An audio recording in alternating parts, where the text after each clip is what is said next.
भारत आत्मनिर्भर भारत के निर्माता माननीय प्रधानमंत्री श्री नरेंद्र मोदी जी, गुजरात राज्य के माननीय राज्यपाल महोदय श्री आचार्य देवव्रत जी, गुजरात के माननीय मुख्यमंत्री श्री भूपेंद्र पटेल जी, देश के माननीय रक्षा मंत्री श्रीमान राजनाथ सिंह जी, माननीय केंद्रीय नागर विमानन मंत्री श्री ज्योतिरादित्य सिंधिया जी तथा मंच पर आसीन टाटा सन्स के चेयरमैन श्री एन चंद्रशेखरन और एयरबस के chief commercial officer and head of Airbus international mister Christian Shearer, आप सभी का बहुत बहुत स्वागत। साथ ही स्वागत मंच के सन्मुख विराजमान आप सभी गणमान्य अतिथियों का भी। Ladies and gentlemen, India is scaling newer heights day by day, realizing our Honorable Prime Minister Shri Modi ji's vision of Atmanirbhar Bharat, of which defense sector is the focus area. Gujarat had warmly welcomed the Tata Group for their car production facility at Sanand when Shri Narendra Modi ji was the Chief Minister of Gujarat. And now, as the Prime Minister, he is again on the land of Gujarat, but this time for Airbus aircraft to be manufactured by the Tata Group of Company. What a trilogy connecting Shri Modi ji, Tata and Gujarat. On this special occasion, we now take the opportunity to felicitate and welcome Honorable Prime Minister Sir. For that, I would like to request Honorable Chief Minister of Gujarat, Shri Bhupendra Bhai Patel, to welcome Honorable Prime Minister Sir with a memento.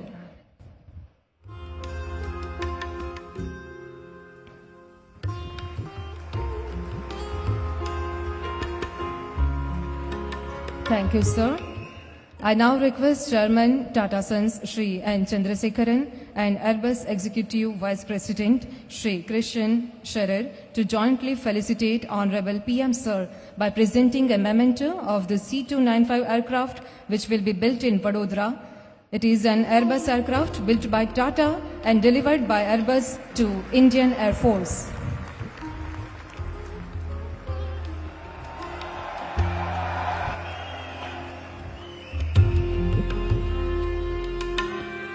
Pride moment for all of us. Thank you so much, sir. From pre-independent India to the new India of 21st century, Tata Group has remained at the forefront in nation building. From "we also make steel" to "Desh ka namak" to noble social and philanthropic endeavors, Tata has earned trust of millions of people.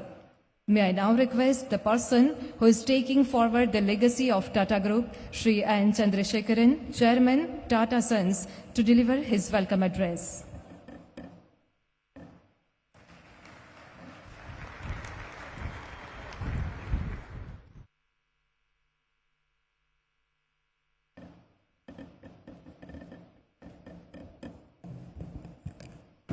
Good afternoon to all. Today is a historic day, and it is my great honor and privilege to welcome our Honorable Prime Minister Shri Narendra Modi ji for this function. I also want to welcome our Honorable Raksha Mantri Shri Rajnath Singh ji, the Honorable Governor of Gujarat Acharya Devrat ji, Honorable Gujarat Chief Minister Shri Bhupendra Patel ji, our Honorable Minister of Civil Aviation Shri Sindhia ji, and respected guests from the government, administrative services and the armed forces, and my dear friends from the industry and my colleagues from Tata Group. And not the least, our partners and my friends from Airbus. It is truly a historic day. Today, we mark the beginning of full-scale aircraft manufacturing in India by the private sector. In its true essence, it conveys Atmanirbhar Bharat vision of our Honorable Prime Minister Narendra Modi ji. Honorable Prime Minister, your clarion call to the Indian industry to make our nation Atmanirbhar has been a truly inspiring one, and it constantly motivates us in the industry to undertake large and new visionary projects to further our nation's progress under your visionary leadership. I want to take a moment to go back to history, because this project was conceived 10 years ago by Mr. Ratan Tata, and he led this whole concept and built a relationship with Airbus and forged a partnership. I must thank him for his visionary leadership by leading from the front on this initiative, which has taken 10 years to become a reality. I also want to thank our Honorable Raksha Mantri, Mr. Rajnath Singh ji, our Honorable Home Minister, Amit Shah ji, and our Honorable Minister of Civil Aviation, Jyotiraditya Scindia ji, for their tremendous support, as well as the people in the armed forces, executives, and people in the administrative service who have provided unstinted support to make this a reality. A brief about this project. We would be manufacturing the C-295 aircraft here in this facility, and this aircraft is essentially a transport aircraft that has the capability of operating from short and very unprepared airstrips.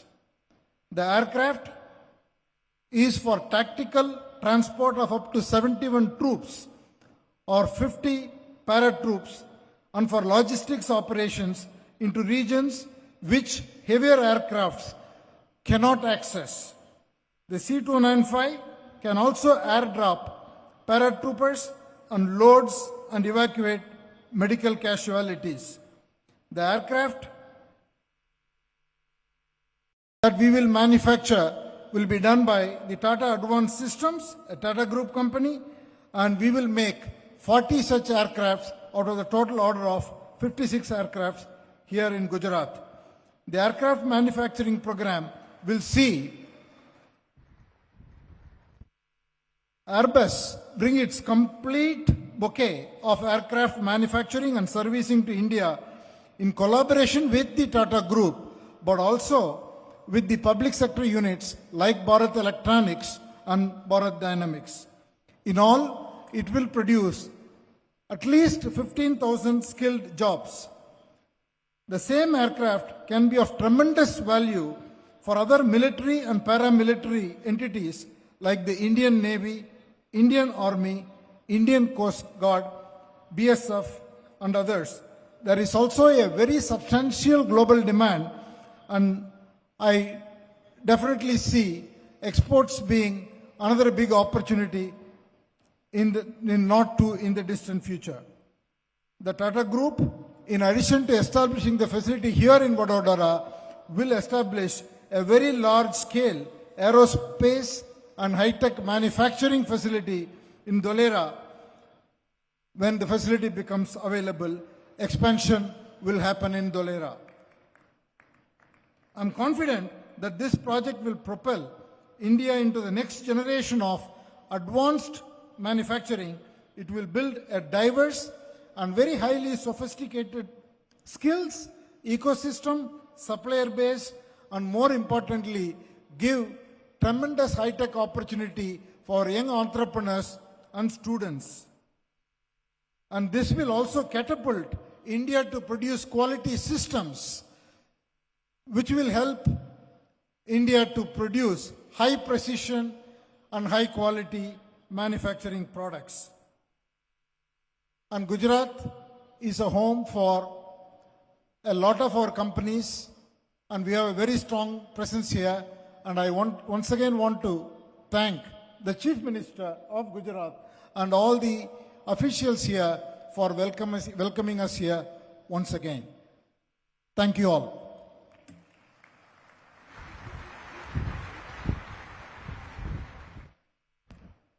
Thank you very much, sir. Airbus is the largest commercial aircraft manufacturer in the world, and its relationship with India goes back to more than 60 years. The C295 aircraft from Airbus Defence and Space is the most versatile and efficient tactical transporter that can perform different combat missions. Today, we have with us Mr. Christian Scherer, Executive Vice President, Chief Commercial Officer and Head of Airbus International. Sir, may I now request you for your address.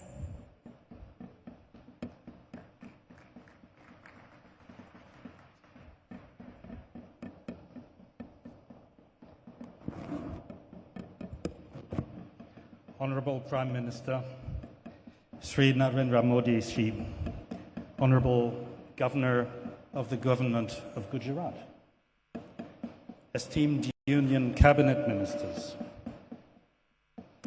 Honorable Chief Minister of Gujarat, Chairman of Tata Sons, ladies and gentlemen, good afternoon.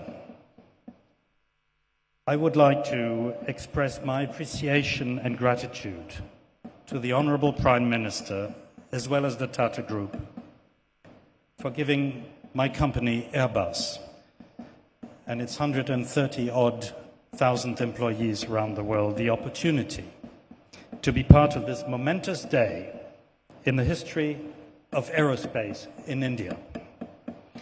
It is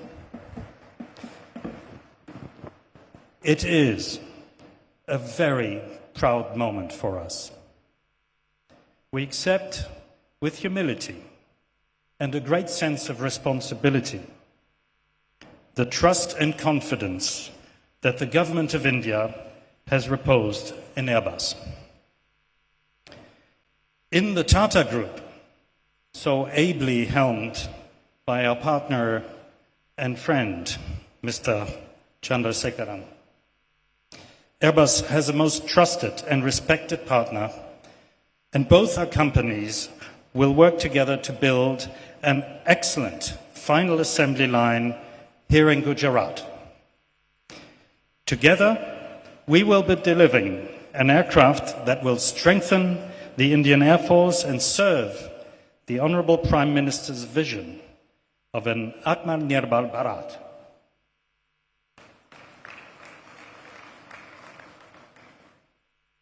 The Gujarat C295 final assembly line is a direct product of Prime Minister Sri Modi's visionary Make in India policy, a policy that has encouraged my company Airbus to reimagine the way we do business in India. The C295 program will kickstart a defense-focused private industrial ecosystem in this country, and its execution will create thousands of jobs and a robust local supplier base. Sir, the C295 is the latest of Airbus's contributions towards powering India's aerospace and defense sector. Airbus shares a 6-decade-long relationship of collaboration and symbiotic growth with India, with its prestigious institutions, partners such as HAL, ISRO, and DRDO. We take immense pride in the fact that we have been and continue to be a partner in this Indian growth story.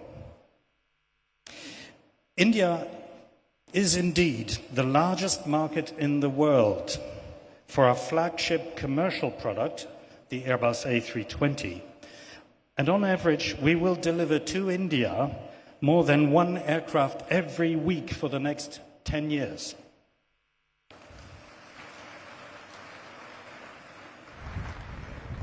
It is, therefore, only natural that our industrial footprint should grow in this great nation. However, India is not only a tremendous market, it is also a strategic resource hub for us, a country with exceptional talent and competencies. We're constantly increasing India's contribution to our global products and can proudly say that every Airbus aircraft, every Airbus helicopter, every Airbus satellite produced is partly made in India. At Airbus, we make in India, we design in India, we innovate in India, we train in India. In fact, we like to think we are also Indian.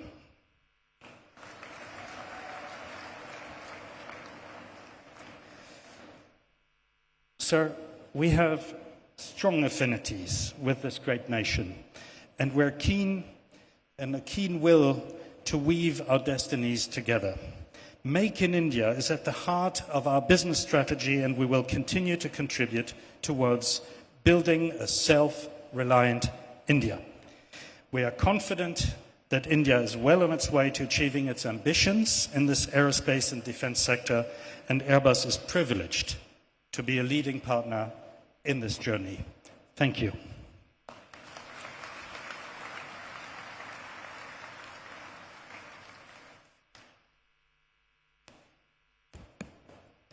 Thank you very much, sir, for your inspiring words. माननीय प्रधानमंत्री जी के नेतृत्व में पिछले कुछ वर्षों में दुनिया ने सशक्त भारत, मजबूत भारत का वो चेहरा देखा है जो दमदार भी है और शानदार भी है। जल, थल और नभ में हमारे रक्षा क्षेत्र की ताकत दिन दोगुनी रात चौगुनी हो रही है। नए भारत की सुरक्षा को सभी प्रकार से अधिक मजबूत बनाने में अपना अमूल्य कर्तव्य निभा रहे माननीय रक्षा मंत्री श्री राजनाथ सिंह जी को अब हम सादर आमंत्रित करते हैं अपने उद्बोधन के लिए।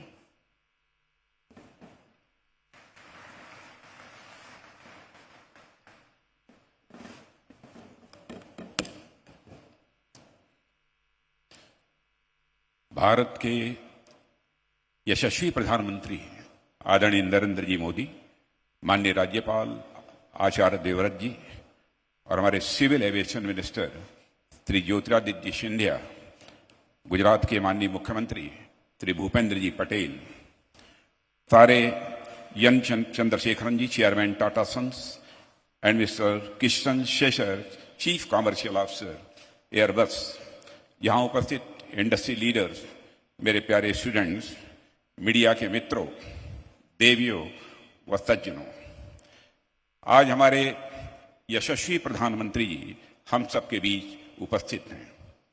आपका हम सभी के बीच उपस्थित होना हमारे लिए प्रेरणा और यह गौरव का विषय है। प्रधानमंत्री जी, गुजरात की इस ऐतिहासिक और महान भूमि पर मैं तहे दिल आपका हार्दिक स्वागत करता हूं, आपका अभिनंदन करता हूं। माननीय प्रधानमंत्री जी, आपकी विजनरी लीडरशिप में हमारा देश प्रगति की नई ऊंचाइयां छू रहा है।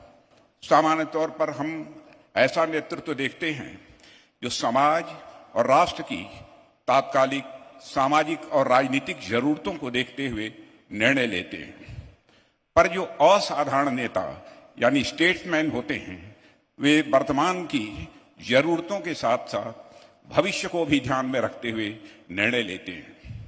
मैं समझता हूं कि हमारे दूरदृष्टा प्रधानमंत्री श्री नरेंद्र मोदी जी भी ऐसे ही स्टेट्समैन हैं जो राष्ट्र के वर्तमान को संवारने के साथ साथ इसके भविष्य को भी संवारने का भगीरथ प्रयास कर रहे हैं। तभी तो आपके नेतृत्व में अंतर्राष्ट्रीय जगत में भारत की प्रतिष्ठा तेजी के साथ बढ़ी है। यही कारण है कि पहले अंतर्राष्ट्रीय मंचों पर भारत जब कुछ बोलता था तो भारत की बातों को जिस गंभीरता पूर्वक लिया जाना चाहिए, उस गंभीरता पूर्वक नहीं लिया जाता था, लेकिन आज अंतर्राष्ट्रीय मंचों पर भारत कुछ बोलता है तो सारी दुनिया कान खोलकर सुनती है कि भारत बोल क्या रहा है। साथियों, जब विश्व के राष्ट्राध्यक्षों के द्वारा हमारे नेतृत्व की, हमारे प्रधानमंत्री की प्रशंसा की जाती है तो हर भारतवासी का सीना अपने आप चौड़ा हो जाता है। आज देश में, और साथियों, आपने इस राष्ट्र को आत्मनिर्भरता का जो मंच और उद्देश्य दिया है, राष्ट्र उसे और मजबूत कदमों के साथ चल निकला है। आज का यह समारोह उसका एक बहुत बड़ा प्रमाण है। आज देश में पहली बार प्राइवेट सेक्टर द्वारा एयरक्राफ्ट के निर्माण के लिए मैन्युफैक्चरिंग फैसिलिटी की नींव रखी जा रही है। ये निश्चित ही रक्षा क्षेत्र के साथ साथ संपूर्ण राष्ट्र के लिए एक गौरव का विषय है। माननीय प्रधानमंत्री जी के कर कमलों द्वारा आज इस फैसिलिटी का शिलान्यास हो रहा है। यह फाउंडेशन स्टोन केवल फाउंडेशन स्टोन ही नहीं है, बल्कि रक्षा क्षेत्र की आत्मनिर्भरता की यात्रा में एक माइल स्टोन है। इस ऐतिहासिक अवसर पर मैं टाटा सन्स, एयरबस और इस प्रोजेक्ट से जुड़े सभी लोगों को हार्दिक बधाई देता हूं। गुजरात राज्य स्वदेशी आंदोलन के प्रणेता महात्मा गांधी जी की जन्म और कर्मभूमि रही है। यह जमशेदजी टाटा जैसे महान देशभक्त उद्योगपति की कार्यस्थली रही है। आप लोग उनकी समृद्ध विरासत को और अधिक ऊंचाइयों पर ले जा रहे हैं, यानी स्वदेशी को भी बढ़ावा दे रहे हैं और उद्योग को भी। इसके लिए भी मैं आप सभी को हार्दिक बधाई देता हूं। इस फैसिलिटी में निर्मित C-295 एयरक्राफ्ट सुपीरियर कैपेबिलिटीज और ग्लोबल स्टैंडर्ड्स के साथ साथ स्टेट ऑफ आर्ट एयरक्राफ्ट होंगे। यह modern transport aircraft Indian air force की लॉजिस्टिकल कैपेबिलिटी में अभूतपूर्व बढ़ोतरी करेगा। यह अत्यंत महत्वपूर्ण और गौरवपूर्ण बात है कि सभी 56 एयरक्राफ्ट में indigenous electronic warfare suit fit किए जाएंगे, जो कि भारत इलेक्ट्रॉनिक्स लिमिटेड और भारत डायनेमिक्स लिमिटेड द्वारा निर्मित किए जाएंगे। इस फैसिलिटी से सैकड़ों की संख्या में देश भर से एमएसएमईज भी जुड़ेंगे। यह प्राइवेट सेक्टर और डीपीएसयूज के कोलैबोरेटिव एफर्ट से आर्म्ड फोर्सेज की रिक्वायरमेंट्स को पूरा करने का एक बड़ा उदाहरण प्रस्तुत करता है।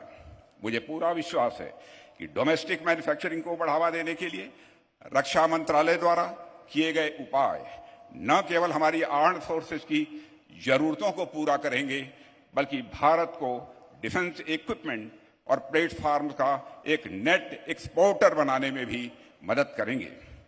देवियों व सज्जनों, आज देश में प्राइवेट सेक्टर द्वारा एयरक्राफ्ट मैन्युफैक्चरिंग की नई यात्रा शुरू हो रही है।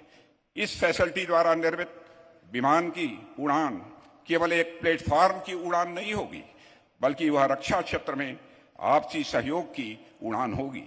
वह हमारी रक्षा सशक्तिकरण की उड़ान होगी और वह रक्षा क्षेत्र की आत्मनिर्भरता की उड़ान होगी, ऐसा मेरा मानना है। गुजरात का यह शहर बड़ौदा, जो कि अपने टेक्सटाइल्स, जेम्स और ज्वेलरी के लिए प्रसिद्ध रहा है, आने वाले समय में रक्षा उत्पादों के लिए भी देश और दुनिया में यह बड़ौदा जाना जाएगा। साथियों, आज जिस ग्राउंड में हम सभी यहां एकत्रित हुए हैं, यह ग्राउंड सती अनसुईया के नाम पर है।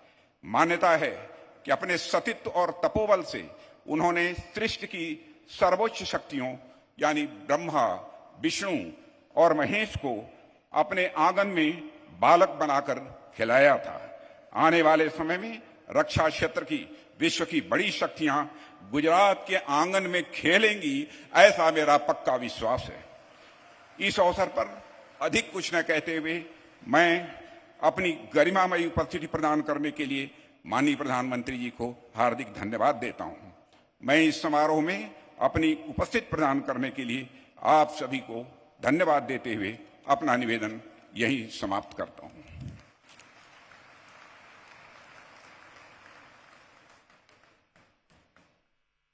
बहुत बहुत धन्यवाद माननीय केंद्रीय मंत्री जी आपके इन मूल्यवान शब्दों के लिए। गुजरात देश का एक ऐसा मॉडल स्टेट है जो हर दिन प्रगति की दिशा में आगे बढ़ रहा है। माननीय मुख्यमंत्री जी के नेतृत्व में गुजरात में बनाई गई इंडस्ट्रियल पॉलिसी तथा यहाँ के बिजनेस फ्रेंडली वातावरण ने हमेशा से छोटे व बड़े उद्योगों को अपनी ओर आकर्षित किया है। आत्मनिर्भर भारत के लिए आत्मनिर्भर गुजरात इस मंत्र को साकार कर रहे गुजरात राज्य के माननीय मुख्यमंत्री श्रीमान भूपेंद्र पटेल जी को अब हम सादर आमंत्रित करते हैं आज के इस अवसर पर अपने उद्बोधन के लिए।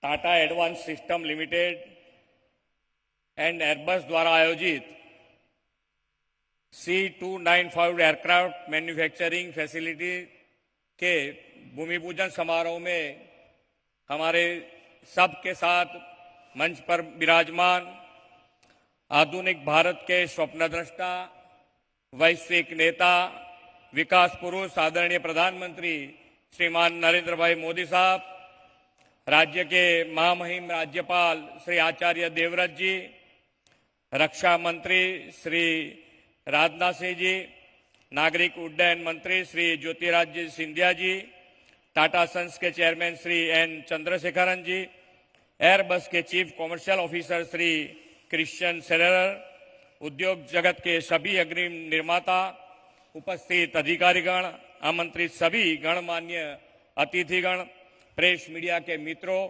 सबको मेरा नमस्कार। गुजरात की इस धरा पर मैं आप सभी का हृदय से स्वागत और अभिनंदन करता हूं। गुजरात आज विकास के हर क्षेत्र में देश का रोल मॉडल है। ये हमारे आदरणीय प्रधानमंत्री श्री नरेंद्र मोदी जी के अविरत प्रयासों और उनकी विजनरी लीडरशिप का ही परिणाम है।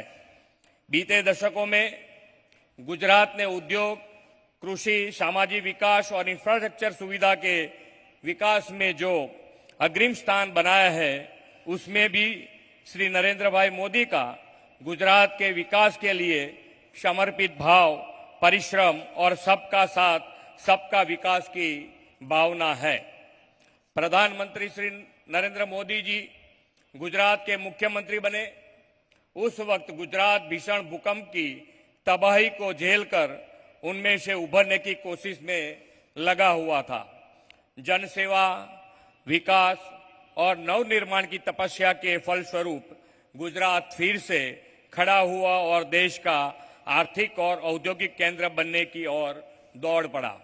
गुजरात ने वाइब्रेंट गुजरात ग्लोबल समिट की नई परंपरा शुरू कर विश्व समक्ष गुजरात की क्षमताओं को उजागर किया।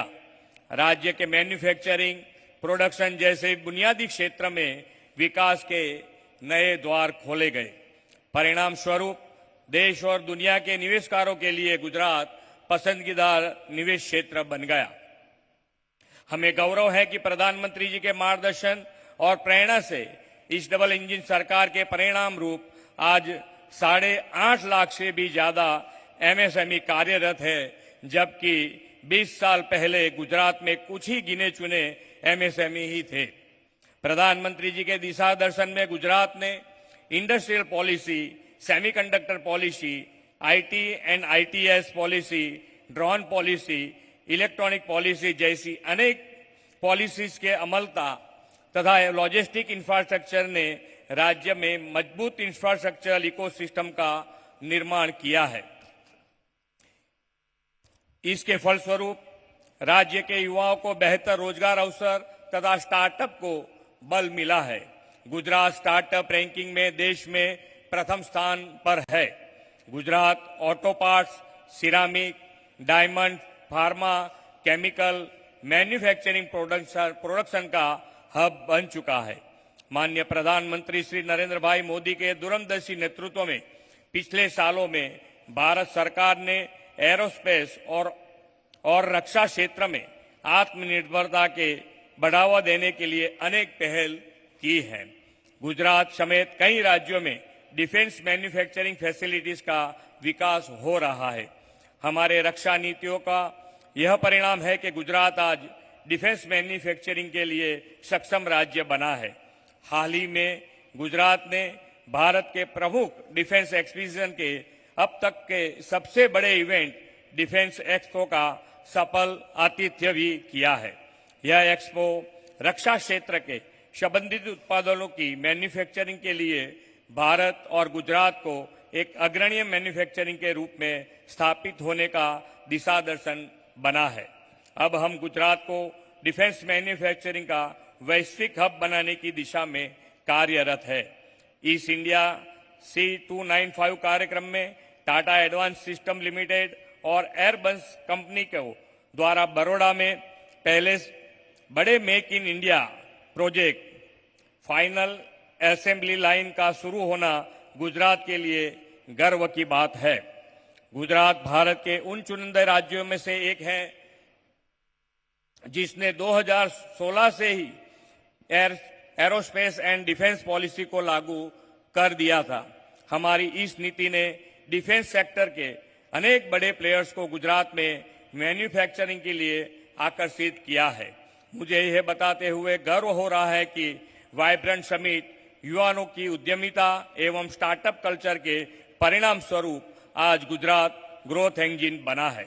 गुजरात मैन्युफैक्चरिंग आउटपुट में 18% योगदान और एक्सपोर्ट में लगभग 30% योगदान से 7 देश में सबसे आगे है। आने वाले समय में माननीय प्रधानमंत्री जी के आत्मनिर्भर भारत के संकल्प को पूरा करने की दिशा में गुजरात एक अग्रसर रहेगा, ऐसा मेरा विश्वास है। मैं एक बार फिर टाटा एडवांस सिस्टम लिमिटेड और एयरबस का गुजरात में स्वागत करते हुए अपनी वाणी को विराम देता हूं। बहुत बहुत धन्यवाद। भारत माता की जय। वंदे मातरम। जय जय गरवी गुजरात।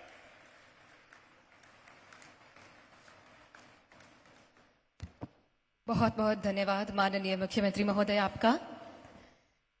आजादी के इस अमृत काल में आत्मनिर्भर भारत की स्वर्णिम गाथा लिखी जा रही है और इस गाथा में रक्षा क्षेत्र में आत्मनिर्भरता का ये अध्याय प्रत्येक भारतवासी को हर्षित व गर्वित कर रहा है। अब हम विनम्र अनुरोध करते हैं माननीय प्रधानमंत्री जी से कि आप रिमोट के माध्यम से भारत की सर्वप्रथम ट्रांसपोर्ट एयरक्राफ्ट उत्पादन सुविधा टाटा एयरबस C295 के शिलान्यास की पट्टिका का अनावरण करें।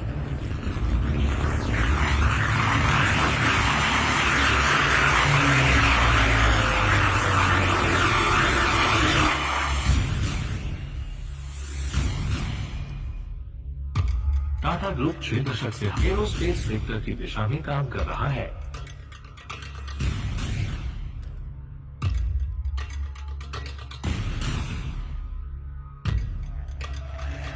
टाटा ग्रुप की कंपनी टाटा एडवांस सिस्टम्स देश के सर्वाधिक महत्वपूर्ण एरोस्पेस सेक्टर रक्षा कार्यक्रमों में काम कर रही है। भारत की सबसे नई और आधुनिक आर्टिलरी गन का डिजाइन और निर्माण टाटा ने किया। इंडियन आर्मी के लिए कॉम्बैट टैंक सिस्टम्स का डिजाइन और निर्माण, नई तकनीकों के लिए UAV का डिजाइन और साथ ही नई पीढ़ी के लोकप्रिय मिसाइलों का डिजाइन भी टाटा एडवांस सिस्टम्स ने किया।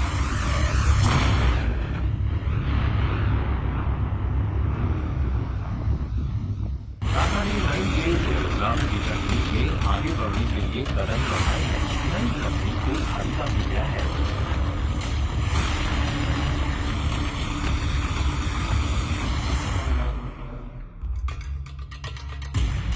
और साथ ही रक्षा निर्यात को बढ़ावा देने के लिए टाटा ने एरोस्पेस प्रोडक्शन का ट्रांसफर किया है।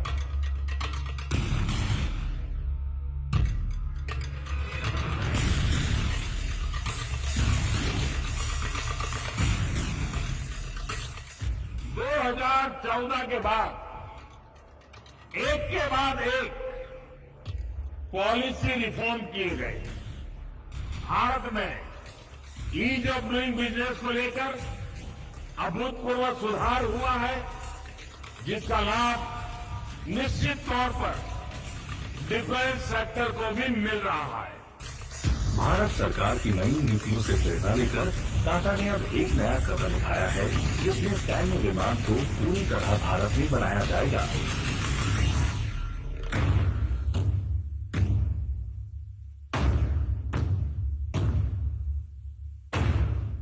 इस परियोजना में एयरबस के पहले C295 का उत्पादन स्पेन के बाहर होगा। एयरबस के साथ साझेदारी करना टाटा के लिए गर्व की बात है। भारतीय वायुसेना के अनुबंध के तहत टाटा 50 में से 40 विमान वडोदरा में बनाएगी। इस परियोजना से 10,000 कुशल रोजगार उत्पन्न होगा।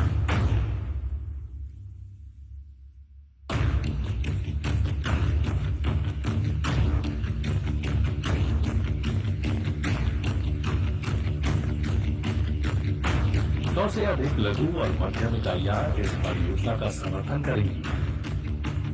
इस प्रकार से हमारे भारत के एरोस्पेस के इकोसिस्टम की क्षमता और सामर्थ्य में बढ़ोतरी होगी।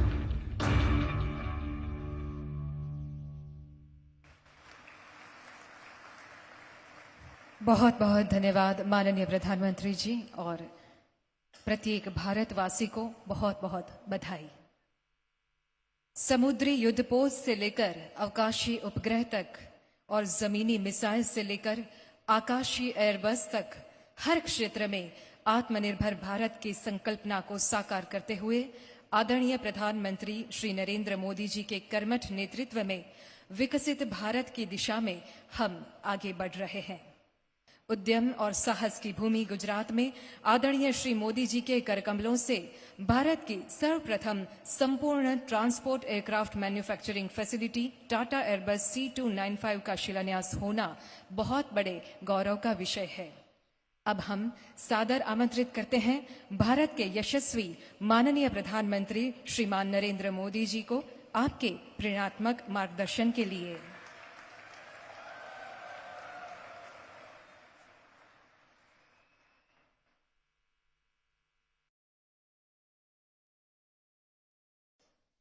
गुजरात के राज्यपाल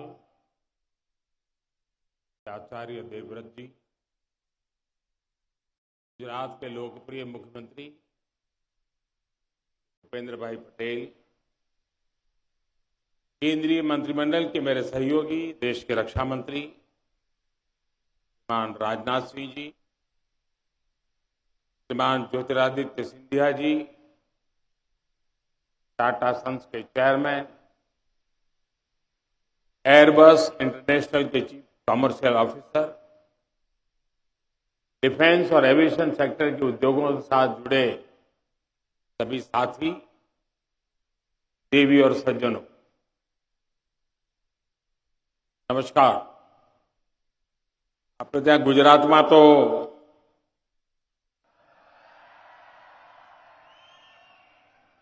દિવાળી દેવ દિવાળી સુધી ચાલે। દિવાળીના પર્વ દરમિયાન વડોદરા ને, ગુજરાત ने, देश ने एक अनमोल भेट મળી છે। ગુજરાત માટે તો નવું વર્ષ છે। હું પણ નવા વર્ષમાં આજે પહેલી વાર ગુજરાત આવ્યો છું। આપ સૌને નવા વર્ષની ખૂબ ખૂબ શુભેચ્છાઓ।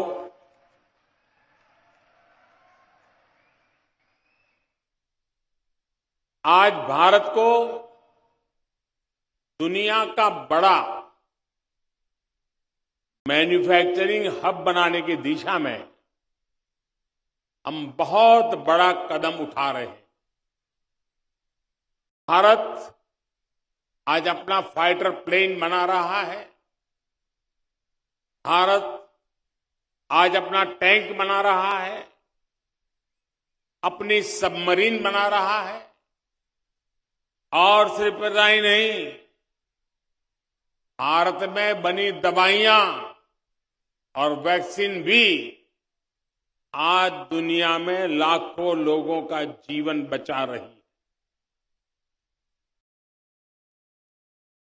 भारत में बने इलेक्ट्रॉनिक गैजेट्स,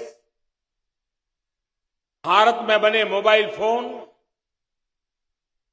भारत में बनी कारें आज कितने ही देशों में छाई हुई है। Make in India, make for the globe, इस मंत्र पर आगे बढ़ता रहा भारत आज अपने सामर्थ्य को और बढ़ा रहा है।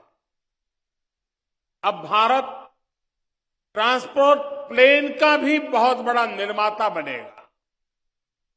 आज भारत में इसकी शुरुआत हो रही है और मैं वो दिन देख रहा हूं जब दुनिया के बड़े पैसेंजर प्लेन्स भी भारत में ही बनेंगे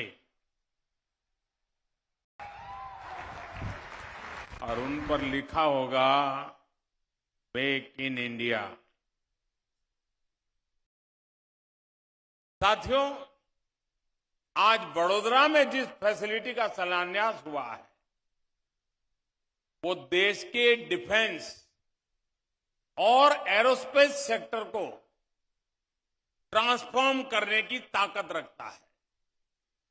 ये पहली बार है कि भारत के डिफेंस एरोस्पेस सेक्टर में इतना बड़ा निवेश हो रहा है। यहां बनने वाले ट्रांसपोर्ट एयरक्राफ्ट हमारी सेना को तो ताकत देंगे ही, इससे एयरक्राफ्ट मैन्युफैक्चरिंग के लिए एक नए इकोसिस्टम का भी विकास होगा। शिक्षा और संस्कृति के केंद्र के रूप में प्रतिष्ठित हमारा वडोदरा अब एविएशन सेक्टर के हब के रूप में नई पहचान लेकर के दुनिया के सामने सर ऊंचा करेगा। वैसे तो भारत पहले से ही काफी देशों में विमान के छोटे मोटे पुर्जे पार्ट्स निर्यात करता रहा है, लेकिन अब देश में पहली बार मिलिट्री ट्रांसपोर्ट एयरक्राफ्ट बनने वाला है। मैं इसके लिए टाटा ग्रुप को और एयरबस डिफेंस कंपनी को बहुत बहुत शुभकामनाएं देता हूं। मुझे बताया गया है कि इस प्रोजेक्ट से भारत की 100 से ज्यादा एमएसएमई भी जुड़ेगी। भविष्य में यहां दुनिया के दूसरे देशों के लिए एक्सपोर्ट के ऑर्डर भी लिए जा सकेंगे। यानी make in India, make for the globe का संकल्प भी इस धरती से और मजबूत होने वाला है। साथियों, आज भारत में दुनिया का तेजी से विकसित होता एविएशन सेक्टर है। एयर ट्रैफिक के मामले में हम दुनिया के टॉप 3 देशों में पहुंचने वाले हैं। अगले 4-5 वर्षों में करोड़ों नए यात्री हवाई सफर के यात्री होने वाले हैं। उड़ान योजना से भी इसमें बहुत मदद मिल रही है। अनुमान है कि आने वाले 10-15 वर्षों में भारत को करीब करीब 2000 से ज्यादा पैसेंजर और कार्गो एयरक्राफ्ट की जरूरत होगी। अकेले भारत को 2000 एयरक्राफ्ट की जरूरत होना यानी यही बताता है कि विकास कितना तेजी से होने वाला है। इस बड़ी डिमांड को पूरा करने के लिए भारत अभी से तैयारी कर रहा है। आज का ये आयोजन भी उसी दिशा में एक महत्वपूर्ण कदम है। साथियों, आज के इस आयोजन में विश्व के लिए भी एक संदेश है। आज भारत दुनिया के गोल्डन अपॉर्चुनिटी के लेकर के आया है। कोरोना और युद्ध से बनी परिस्थितियों के बावजूद, सप्लाई चेन में रुकावटों के बावजूद भारत के मैन्युफैक्चरिंग सेक्टर का ग्रोथ मोमेंटम बना हुआ है। और ये ऐसे ही नहीं हुआ है। आज भारत में ऑपरेटिंग कंडीशंस लगातार सुधर रही है।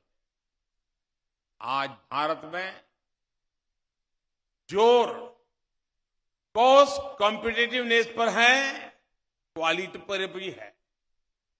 आज भारत लो कॉस्ट मैन्युफैक्चरिंग और हाई आउटपुट आउटकम का अवसर दे रहा है। आज भारत के पास स्किल मैन पावर का बहुत बड़ा टैलेंट पूल है।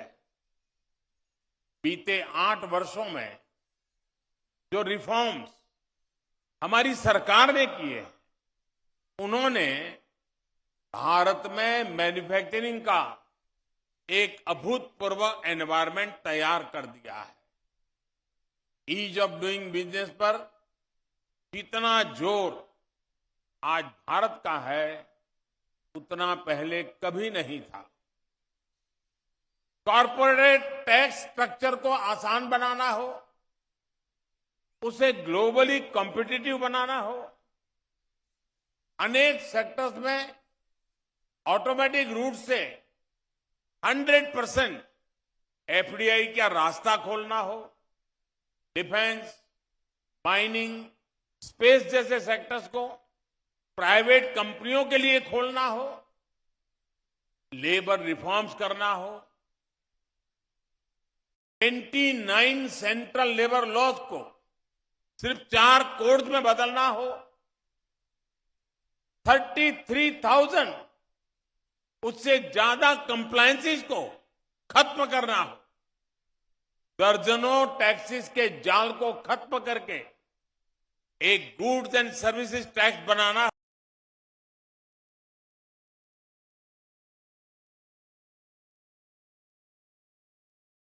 की नई गाथा लिखी जा रही।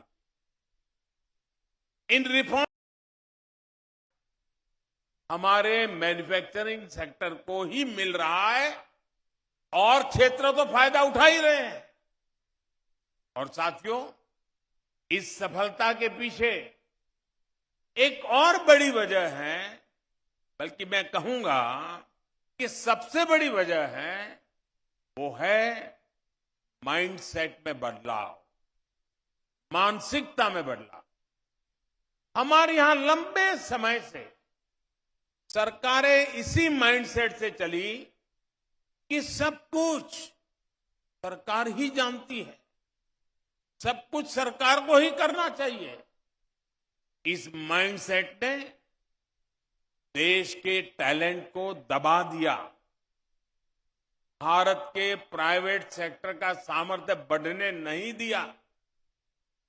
सबका प्रयास की भावना को लेकर आगे बढ़ रहे देश ने अब पब्लिक और प्राइवेट सेक्टर दोनों को समान भावना से देखना शुरू किया।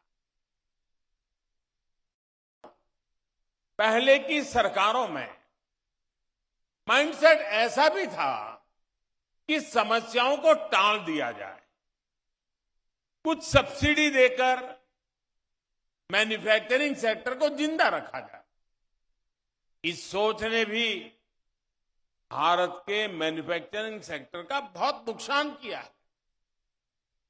इस वजह से पहले न ही कोई ठोस नीति बनाई गई और साथ ही logistics, electricity supply, water supply, ऐसी जरूरतों को नजरअंदाज कर दिया गया। इसका परिणाम क्या हुआ? मेरे देश की युवा पीढ़ी इसको भली भांति जान सकती। अब आज का भारत एक नए माइंडसेट, एक नए वर्क कल्चर के साथ काम कर रहा है।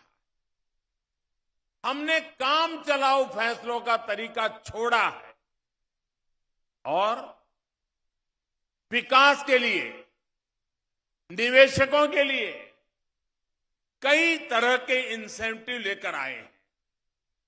हमने production link incentive scheme launch की, जिससे बदलाव दिखने लगा।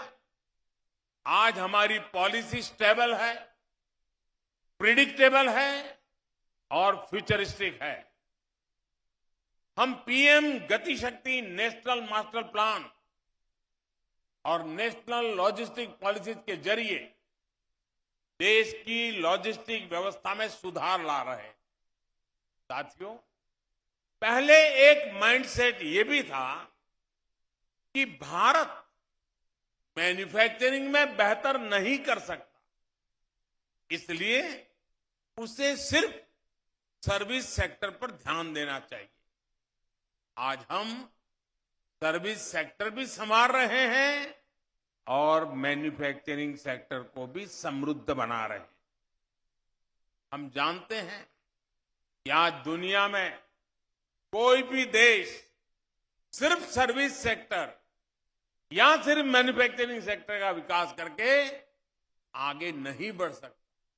हमें विकास के होलिस्टिक अप्रोच को अपनाना होगा और आज का नया भारत उसी रास्ते पर आत्मविश्वास के साथ चल पड़ा है।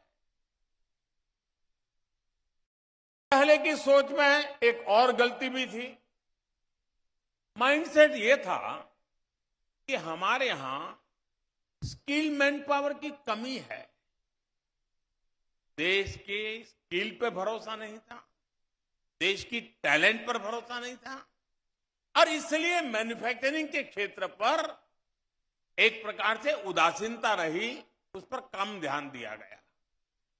लेकिन आज भारत मैन्युफैक्चरिंग में भी सबसे आगे रहने की तैयारी में है। सेमीकंडक्टर से लेकर एयरक्राफ्ट तक हम हर क्षेत्र में सबसे आगे रहने के इरादे के साथ आगे बढ़ रहे हैं। ये इसलिए संभव हुआ क्योंकि पिछले 8 वर्षों में हमने स्किल डेवलपमेंट पर फोकस किया और उसके लिए एक माहौल तैयार किया। इन सारे बदलावों को आत्मसात करते हुए आज मैन्युफैक्चरिंग सेक्टर में भारत की विकास यात्रा इस पड़ाव पर पहुंची है। साथियों, हमारी सरकार की इन्वेस्टमेंट फ्रेंडली नीतियों का फल एफडीआई में भी दिखता है।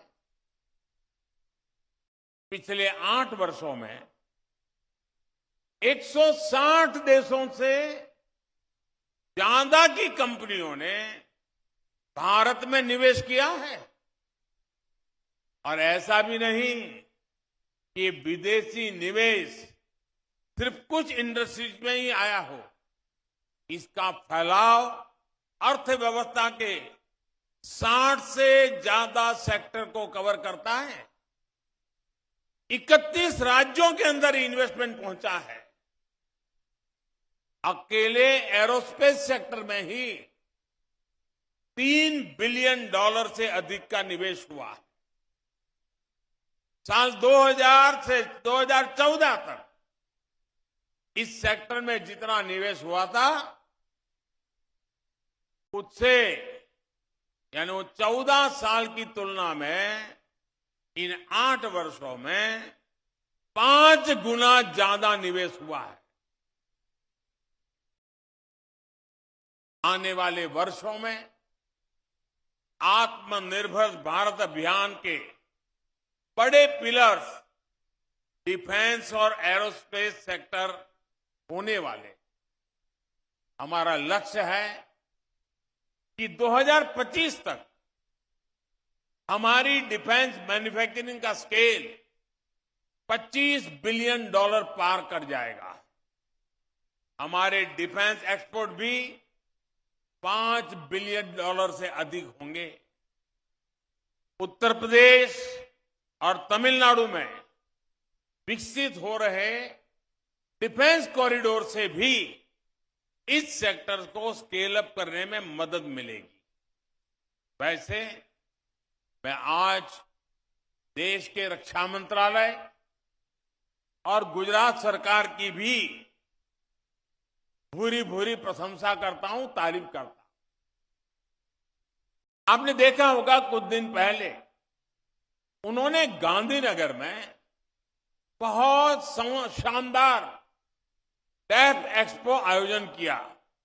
डिफेंस से जुड़े सारे इक्विपमेंट्स का वहां बहुत बड़ा कार्यक्रम हुआ और मुझे कहते हुए खुशी हो रही है और राजनाथ जी को मैं बधाई देता हूं कि अभी तक का सबसे बड़ा डेफ एक्सपो था।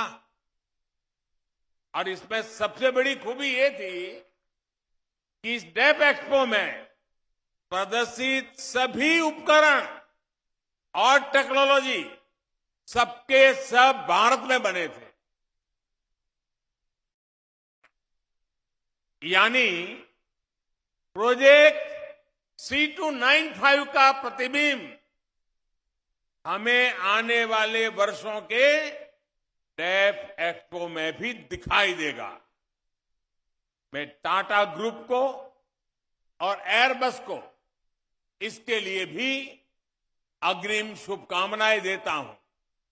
साथियों, आज के इस ऐतिहासिक अवसर पर मैं इंडस्ट्री से जुड़े साथियों से अपना एक आग्रह दोहराना चाहता हूं और मुझे खुशी है कि अनेक क्षेत्र के सभी वरिष्ठ उद्योग जगत के साथी आज इस महत्वपूर्ण घटना के साक्षी बनने के लिए हमारे बीच पधारे हैं। देश में इस समय निवेश के लिए जो अभूतपूर्व विश्वास बना है उसका अधिक से अधिक लाभ आप उठाएं।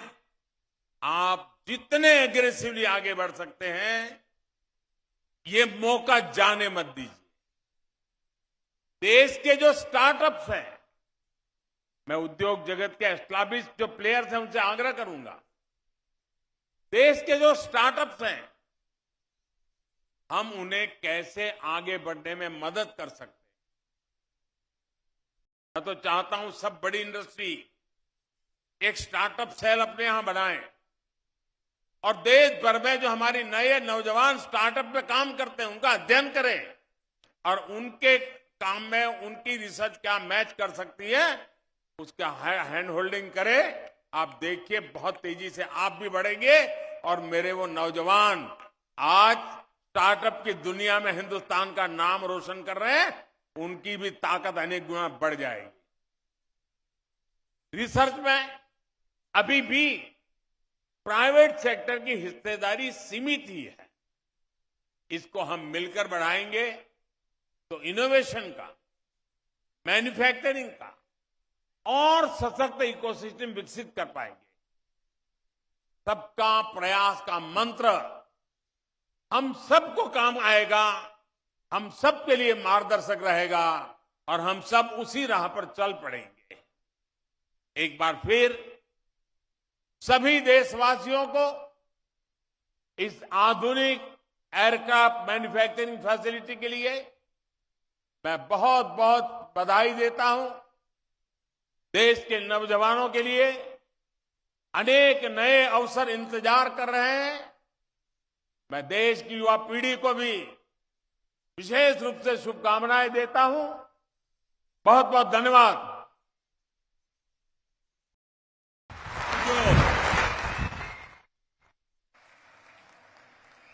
बहुत बहुत धन्यवाद माननीय प्रधानमंत्री जी, आपके नवीन ऊर्जा से भरे इस उद्बोधन के लिए, इस प्रोजेक्ट का शिलान्यास करने के लिए, आत्मनिर्भर भारत के विजन और मिशन को साकार करने का मार्गदर्शन करने के लिए और नए भारत की रक्षा शक्ति के सभी पहलुओं को सभी प्रकार से मजबूत बनाने के लिए आपका बहुत बहुत धन्यवाद।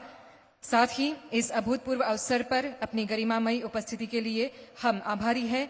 माननीय राज्यपाल महोदय जी का, माननीय मुख्यमंत्री जी